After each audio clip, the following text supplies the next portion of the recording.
तो दोस्तों हॉकाई का 4th एपिसोड हमें बेशक थोड़ा छोटा लगा, पर ये बड़े सरप्राइजेस से भरा हुआ था, जिनके साथ साथ एवेंजर्स कंपाउंड वाली वॉच अब और सीक्रेट सामने रख गई।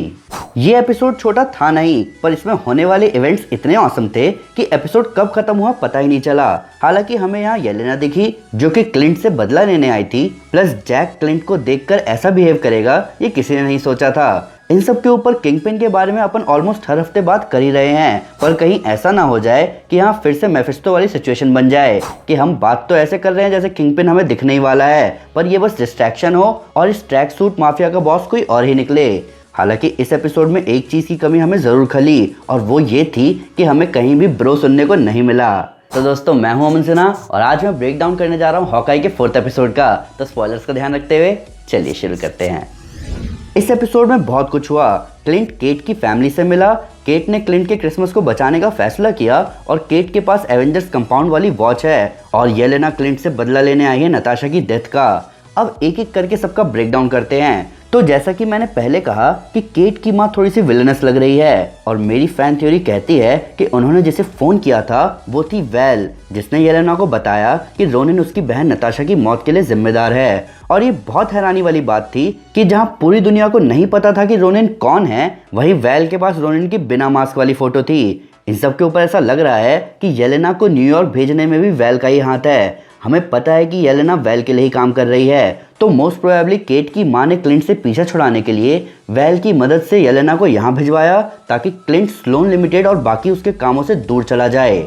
अब स्लोन लिमिटेड की बात थोड़ी डिटेल में करें तो मार्वल कॉमिक्स में स्लोन नाम था एल्केमिक्स नाम की रिसर्च कंपनी के सीईओ वॉकर स्लोन का। इस कंपनी का मेन ओनर है विल्सन फिस्क यानी कि किंगपिन, और काजी इस स्लोन लिमिटेड के लिए ही काम करता है। तो कहीं ना कहीं ये कंफर्म हो रहा है कि किंगपिन इन सारे उल्टे कामों के टॉप पर बैठा है। पर मार्वल कॉमिक्स में स्लोन नाम का बस इतना सा ही रोल नहीं है। इसका सीईओ वॉकर स्लोन राइवल था मिगेल ओहारा यानी कि स्पाइडरमैन 2099 का। उसने एक टाइम गेटवे बना के टाइम ट्रैवल किया और 2099 से आ गया 1970 में।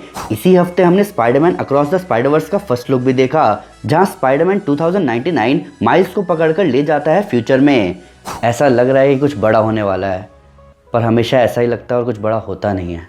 इन सब के ऊपर क्लिंट अपनी वाइफ से एवेंजर्स कंपाउंड वाले वॉच के बारे में भी बात करता है, जहां वो ये भी कहता है कि उसके हिसाब से तो ये वॉच सालों पहले बर्बाद हो गई थी। फिर वो अपनी वाइफ को उस वॉच का ट्रांसमीटर चेक करने को कहता है। अब कोई रोलेक्स को क्यों बर्बाद करेगा और रोलेक्स में ट्रांसमीटर का क्या काम है? इन सब के ऊपर ये रोलेक्स किसको बिलोंग करता है? अब क्लिंट कह रहा है कि ये वॉच उसके एक साथी को बिलोंग करती थी जो कि अपना काम छोड़ चुका है, पर इस वॉच से उसकी पहचान जुड़ी हुई है, और ट्रैक सूट को अगर इस वॉच के ओनर के बारे में पता चल गया तो वो बचेगा नहीं।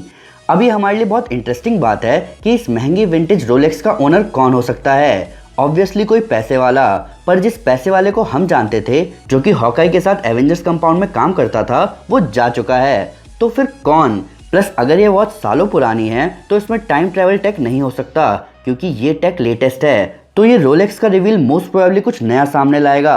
पर हैरानी वाली बात ये है कि फिर क्लिंट की वाइफ लॉरा को इसके बारे में जर्मन में बात क्यों करनी पड़ी? ऐसा फिर से लग रहा है कि कुछ बड़ा होने वाला है, पर हमेशा ऐसा ही लगता है पर कुछ होता नहीं है। अब बात करते हैं इन सारे झोल के मोस्ट पॉसिबल मालिक किंगपिन के बारे में।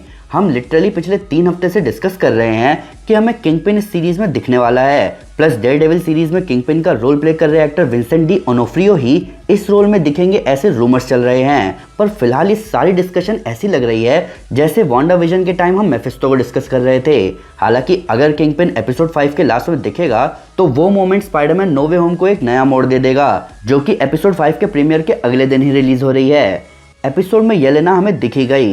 येलेना का रोल प्ले करने वाली एक्ट्रेस फ्लोरेंस प्यू कोई छोटा मोटा नाम नहीं है। वो एक अकेडमी अवार्ड नॉमिनेटेड एक्ट्रेस है जिनका ज़बरदस्त काम आप मिडसोमर और लिटिल वुमन जैसी ज़बरदस्त फिल्म्स में देख सकते हो। तो ऐसी बड़ी एक्ट्रेस का इस सीरीज़ में दिखना बहुत बड़ी बात है। और फ्लोरेंस की येलेना के दिखने के साथ साथ यहाँ फिर से नताशा के बारे में बात हुई कि कैसे क्लिंट का बेस्ट शॉट वो था जो उसने नहीं लिया।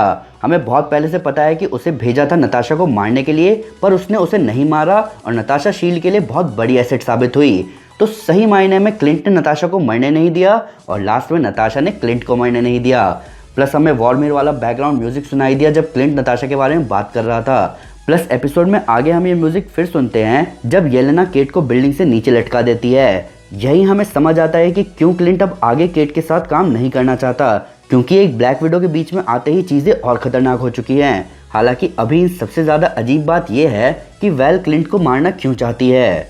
एपिसोड में होने वाली कई सारी चीज़ें सीधे सीधे कॉमिक्स से ली गई हैं। क्लिंट और केट के बीच हुई बूमरैंग कन्वर्सेशन 2012 की हॉकाई कॉमिक बुक में भी हुई थी, बस वहाँ क्लिंट इसके सपोर्ट में था और केट इसके खिलाफ। हालांकि आगे जाके इस एरो का यूज़ केट ही करती है। कॉइन्स से चीज़ों पर एम करना हमें इसी कॉमिक में दिखा था। प्लस क्लिंट और केट की हेल्प करने वाले लार्पर्स का आइडिया लिया गया है ग्रिल्स से, जो कि कॉमिक्स में हॉकाई की हेल्प करते हैं। पिछले हफ्ते इंटरनेट पर इस बारे में बात हो रही थी कि हॉकाई के एपिसोड 4 में किसी सरप्राइज कैरेक्टर को इंट्रोड्यूस करेंगे, और वो कैरेक्टर आज हमने देख लिया कि येलेना है। ये चीज़ प्रूव करती है कि हर डिज्नी प्लस सीरीज एक पैटर्न को फॉलो कर रही है। जैसे एपिसोड 2 के एंड में एक नया कैरेक्टर दिखना, जैसे जीमो हमें दिखा था falcon and the winter soldier के एपिसोड के एंड में, सिल्वी हमें दिखी थी लोकी के एपिसोड 2 के एंड में, और इको हमें दिखी हॉकाई के एपिसोड 2 के एंड में। एपिसोड 3 एडवेंचर से भरा हुआ होता है।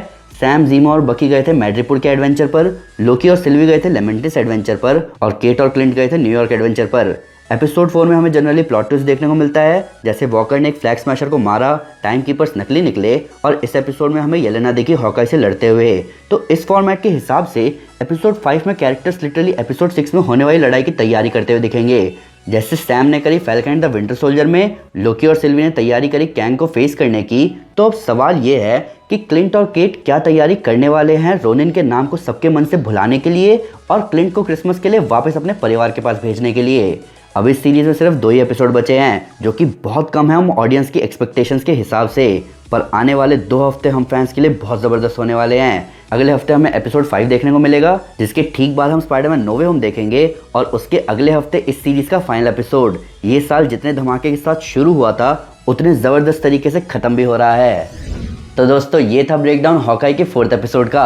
अभी अगर हमें आगे विंसेंट डी ऑनफोरियो के किंगपिन सीरीज में दिखते हैं तो ये बहुत बड़ी बात होगी, क्योंकि ये पहली बार होगा कि कोई मार्वल नेटफ्लिक्स कैरेक्टर हमें मार्वल स्टूडियोज के प्रोजेक्ट में दिखा।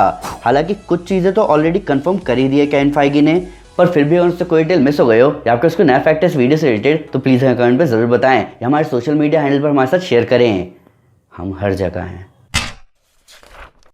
तो दोस्तों, अगर आप सारी स्पाइडरमैन मूवीज़ के फैक्ट्स जानना चाहते हैं तो मैं आपको हमारी road to no way home series recommend करूंगा। साथ ही साथ अगर आपको वीडियो पसंद आए तो इस वीडियो को लाइक और शेयर जरूर करें, और ऐसे कई सारे सुपर कंटेंट के लिए हमारे चैनल को सब्सक्राइब करना ना भूलें। Thank you guys, this is Aman Sinha and you are super super. Piece.